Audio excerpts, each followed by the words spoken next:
Hey everybody, John here. As you can tell behind me, we got open water. So it's time to go do some fishing on the boat again. Out here on, we're out on Kokomo Reservoir today. It's high, it's muddy, it's gonna suck. The water temperature is about 39 degrees and it's gonna be slow. But I got something new. I got a new pickup truck.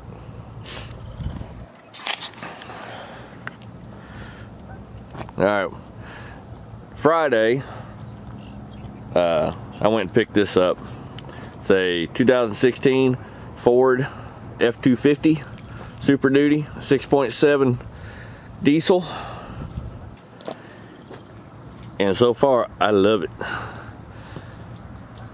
But that's what I'll be driving this year, so hopefully she'll be good to me. I love that color. Southworth Ford hooked me up.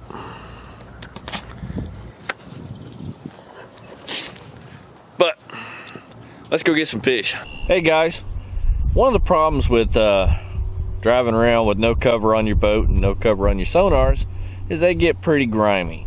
But I'm gonna show you all a quick, easy, super cheap way to clean your sonar units. Get all that grime off the screens. Now, if you look right here, mine's pretty nasty right now. It is quite grimy. If you can see the grime on the screen there. But the really cheap way to clean them, and it does an awesome job, just Gillette shaving cream or shave gel. This stuff right here will clean them right up. I'm gonna set the camera down for a moment while I put some on a rag, and I'll show y'all how to clean it up.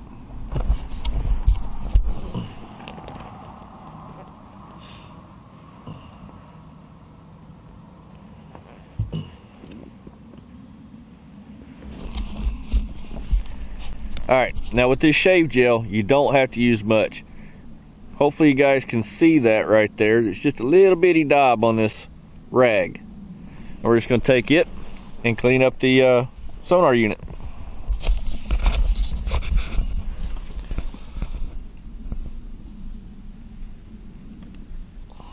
Sorry, it's kind of awkward. I don't have my tripod set up right now.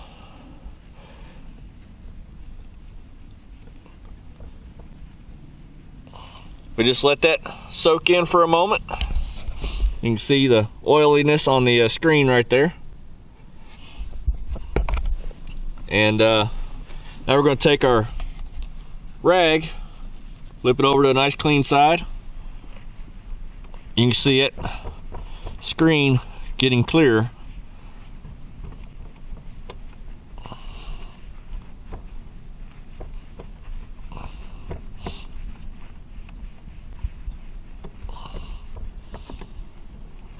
Yep, I just put a little bit more on.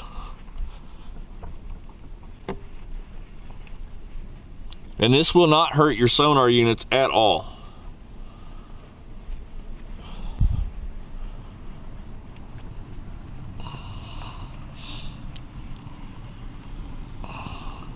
And there you go. Now to put it in perspective, this one little can of shave gel has lasted me over a year and it's still 3/4 of the way full. But that's just a quick tip. We'll catch y'all here in a few minutes if we catch some fish.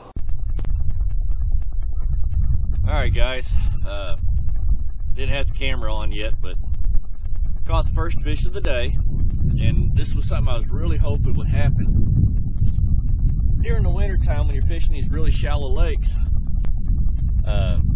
One of the best things that you can do when you get a little warming trend, if you can't get bit on anything else,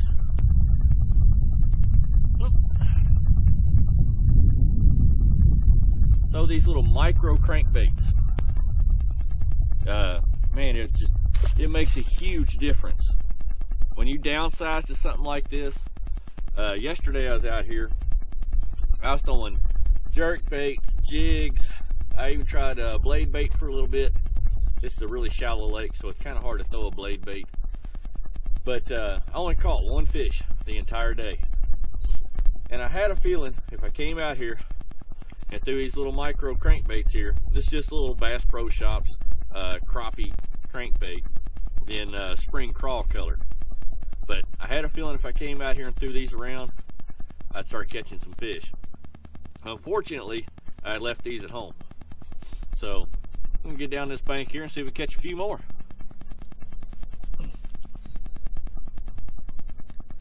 And that was my third cast, by the way.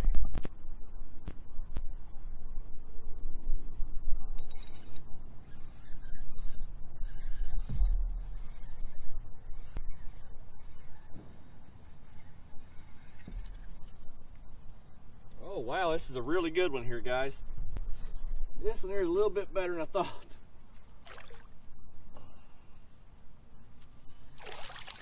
Nice 2.5 pounder maybe. See if I can flip him in here.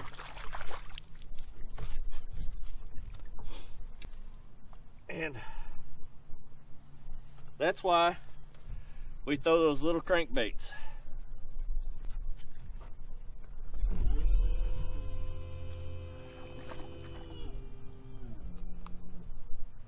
I don't want to get up on this brush pile. That's where he hit me. About right at that brush pile. But I mean, good wintertime fish. He's probably 2 1/4, 2 1/2. Let me let him go here, and I'll sit down and kind of walk you through my setup. All right, guys. I made a little bit of a mistake there. My GoPro adapter for my microphone on it went bad. Big shock. But what I was trying to say after I caught those 2 fish was yesterday I came out here and I threw everything in the kitchen sink and caught 1 fish in 4 hours. Today, on my 3rd cast, I caught the first fish. And I had a feeling that this was going to happen today, based off of what I was seeing yesterday. This is a very shallow lake, so it's really easy to do this. We're on a warming trend. Water temperature right now is about 44.5 to 45 degrees.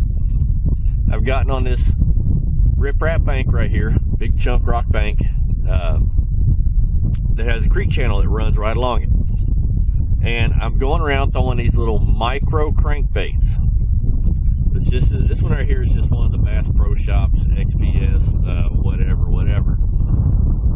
It's a crappie crankbait, basically. It only dives like 4 foot. But one thing that you absolutely must do if you're going to do this is change out the hook. Okay, these are owner number 6s, just a short shank round bend. It's typically what I use for something like this. I may try to bump it up to a number 4. Or no, I'm sorry. I think these might be number 8s. No, they're number 6s. I have to look at my treble hook box to make sure, but I'm almost 100% that these are number 6s. But anyways, you definitely want to go with a round bend hook.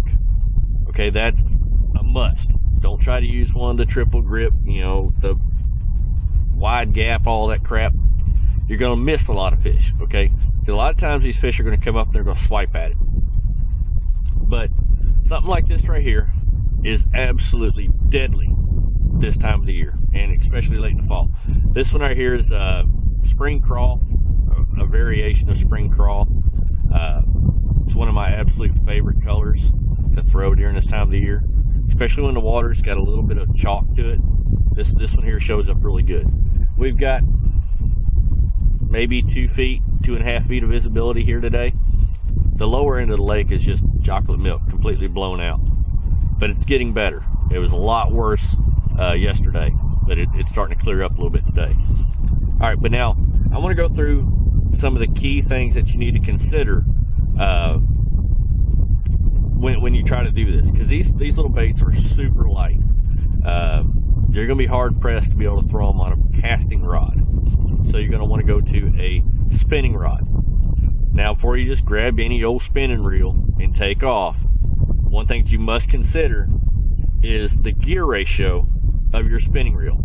I've got several that are 5.7, 6-to-1 gear ratio. Those are going to be too fast. You want to go with something pretty slow. Smaller reels are going to be slower. They're not going to pull it in as much line because the spool is not as big. Now this one here is a 3000 size. That's kind of where I max out when I'm trying to do this, when I'm trying to cold water crank. The one I've got my shad wrap tied on over here, or my Berkeley bad shad, that one is a 5.5-to-1, I think. That's okay. I can slow myself down, but you really want to go as small as possible. One of my old setups that I used to use was a ultralight reel. I mean, like a 1000 size. You know, your little crappie reels, crappie rod reels. 7 foot to 7.6 medium light to a medium is going to be about ideal. I've got a couple new rods coming in because I broke my old one, or my old one last year. But I've got some 7'3" medium lights coming in. That's going to be almost perfect. Whatever you would throw a Ned rig on, a Ned rig or a hair jig, those are great rods. If you've got a crappie rod that's long enough to be able to throw these things any kind of a distance, that's going to be great. Now, as far as line, you got to understand these little baits right here, they're going to get hung up. So I recommend 8 to 12 pound test, whichever one you feel more comfortable with. I typically throw, this is a 10 pound test, Cigar and VizX. And VizX is really supple, so it works on spinning rods perfect. It's a really limber rod with low memory. But then I've got it going into 10 pound test backing. Braided line. This is my backing because braid throws so well. I've got a 14-foot leader on this setup here. So I've got a good length of fluorocarbon, which comes off the reel pretty quick. And then I've got it going into the braid. Braid is going to help you out so much, especially when trying to throw in the wind, because it's so limber and so limp and so small. It'll cut through the wind a lot better. You try to do this with straight mono or fluorocarbon, it's going to be hard pressed. You do have to change your setup and the way you reel the bait when you're using, when you set the hook, the way you set the hook when you're using braid, because there's no stretch to it. That 14-foot section of fluorocarbon or mono will help. Monofilament is great. The reason why I'm using fluorocarbon today is because I want the bait to get just a little bit deeper, but not sacrifice strength. That's why I'm using fluorocarbon today for this. I've got one tied on over there.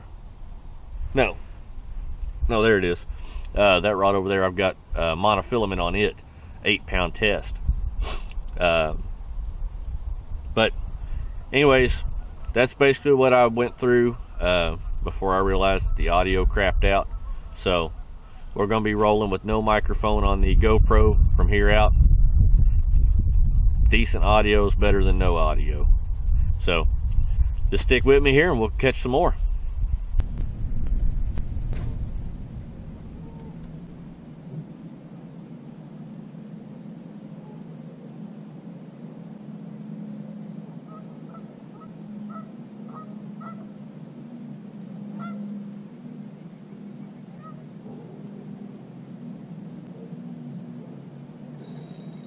There's a good one.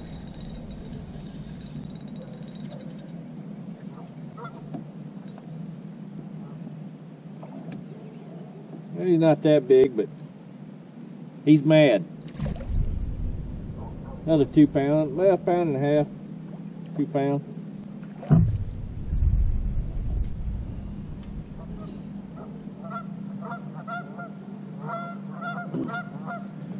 I mean, he didn't really hit it real hard. He just got heavy. And that's what they'll do most of the time. That's why you need such a light rod.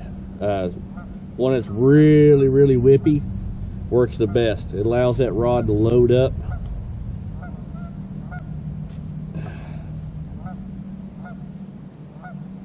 But there we go, another nice little keeper.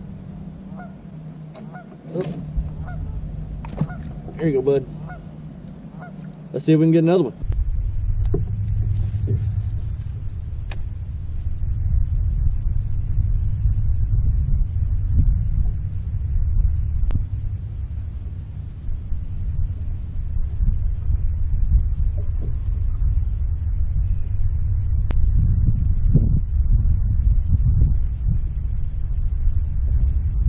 There's a good one. That's a really good one right there. Oh, he's not that big. I just got him hooked in the side of the face.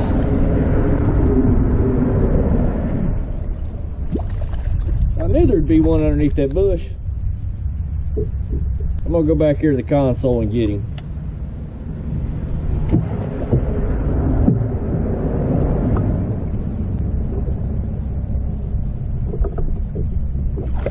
Hey, knock it off.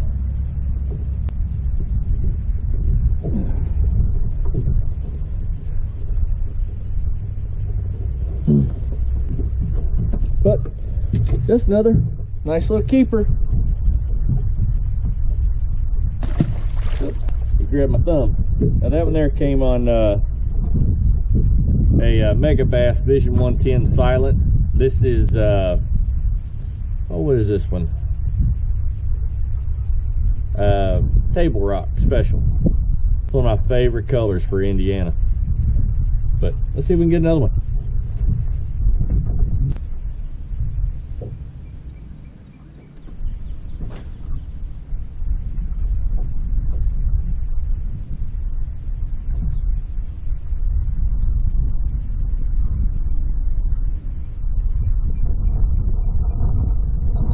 There's another one.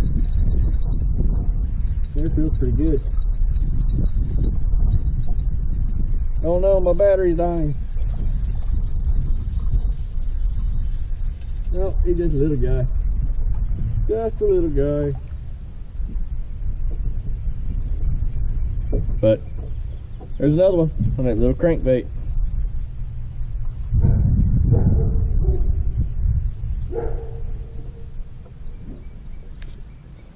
Give me just a minute, guys, and I'll switch out that battery.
That's a really good one right here, guys. Oh, he's just, oh, he pulled off. You win some, you lose some. That fish hit it so light. I thought I just ran into a stick or some old fishing line.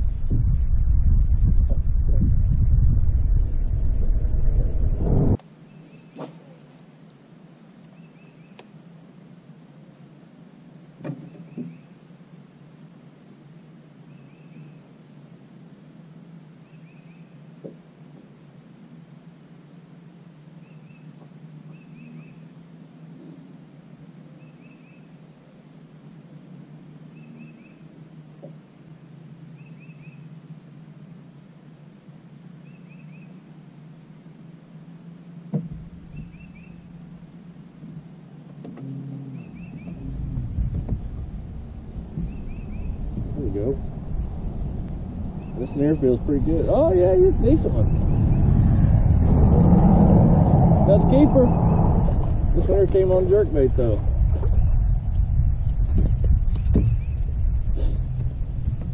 We got a little school of them here. Whoop.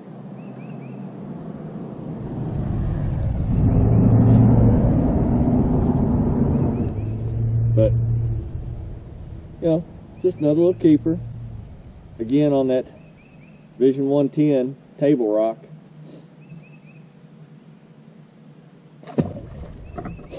Now, let me talk to y'all a little bit about rods for a second here. Now this is the new, or last year's new, Shimono SLX. And it is very quickly becoming my favorite jerkbait rod. This one here is the 6'10" medium, extra fast. This has got a really, really good action to this rod. Very parabolic, but not a sponge. It's, you have to fish one to understand it. But like I was saying, I'm quickly falling in love with this one. Now from my experience though, the rest of them, they're not the most sensitive rod in the world. When I want sensitivity, I go to my St. Croix Mojo Bass, but all around, great rod for reaction baits. I've got the 7.2 medium that I throw square bills on, and it does a pretty good job. Let's see if we can catch another one though.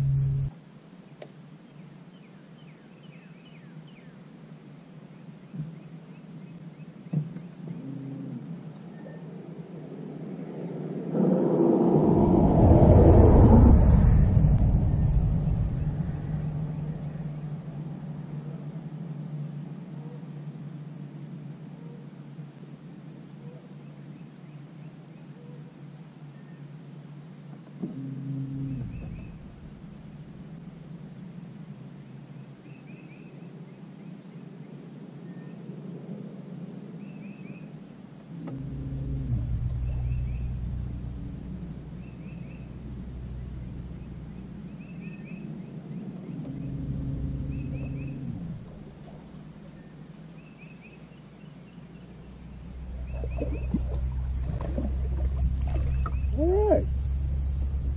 They like the perch color.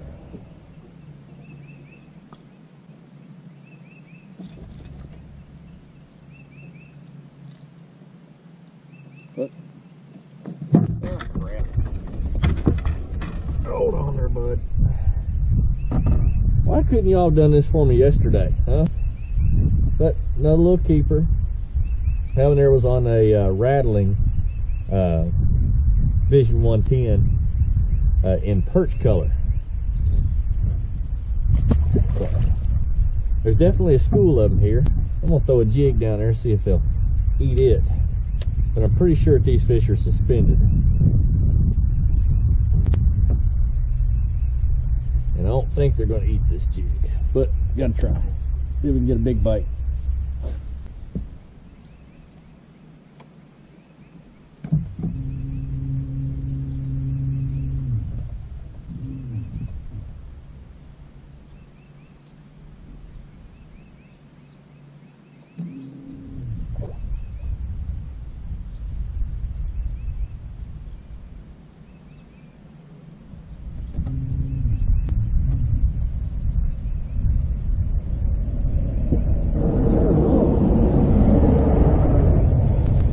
They will eat the jig.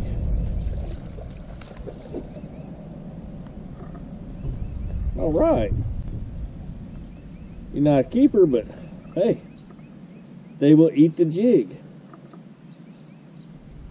So, and that is my first jig fish of the year. So thank you, little buddy. Mwah. Let's see if another one will eat it.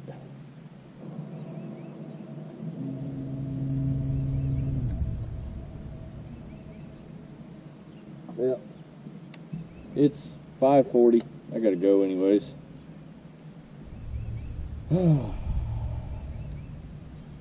but I'm happy. That's a good day. Hope y'all enjoyed today's video, and be sure to check the description for everything that I used today. And tight lines, we'll catch y'all next time.